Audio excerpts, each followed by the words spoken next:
Welcome. You have reached review time with Imperial, and today's review will be: Is Mecha one of the worst villains of Power history? Let's get into it. So, subscribe to the channel, like the video right off the bat.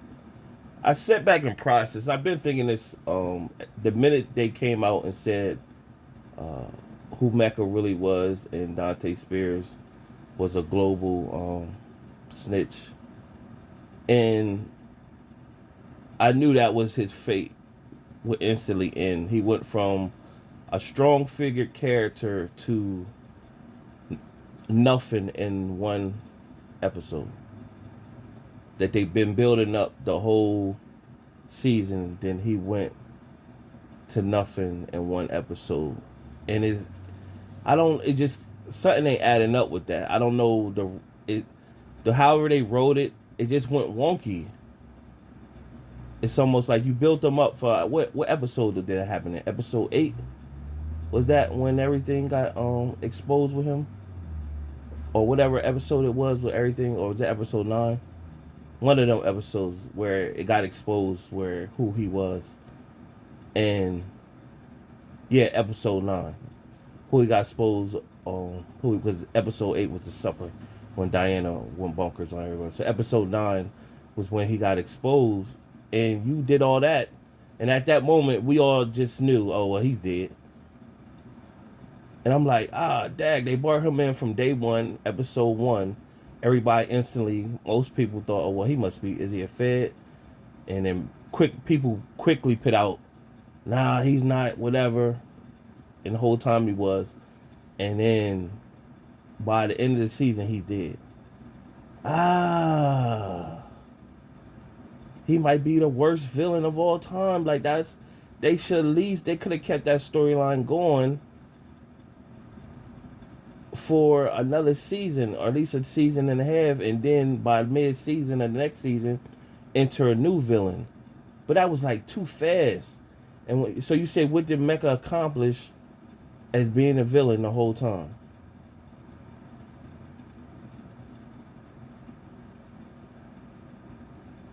He's responsible for killing.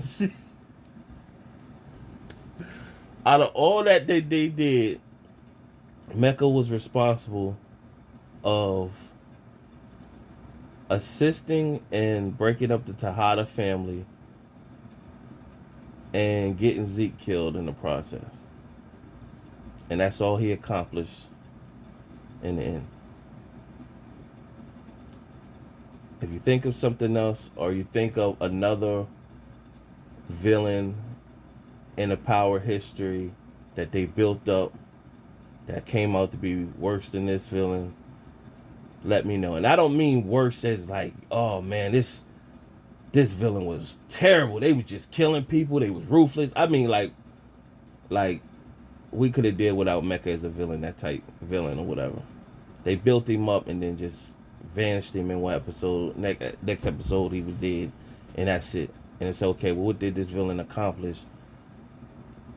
He came back, uh, created further friction with the Tejada family, and got Zeke killed, and that's it.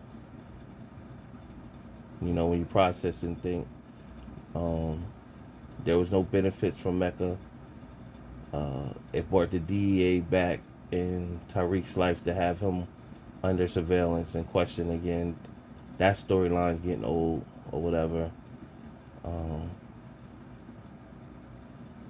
yeah, man, that when I really sat back and processed from the minute they had put him out as the global snitch, it did okay. So they just uh, Courtney Kemp put out there that back when they was writing Ghost and all that in the earliest season, Power and all that, Mecha wasn't a thought, but what they did add to his storyline, bringing him in, he connected some dots, basically saying he was doing stuff on the back end that funneled the events that brought the FBI to be triggered to look at St. Patrick in the beginning anyway. Nah, Nah. They just try to make his character more significant. Nah.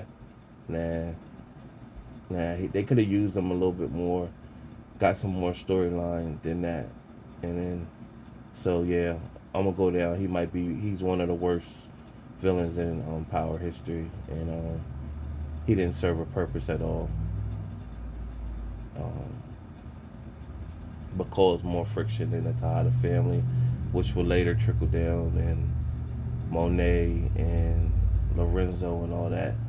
So boom, if that was the at the end of the day, they say, well, that's the whole point of him. All right, but I think it was a waste of a potentially good villain. Subscribe to the channel, like the video. What's your thoughts?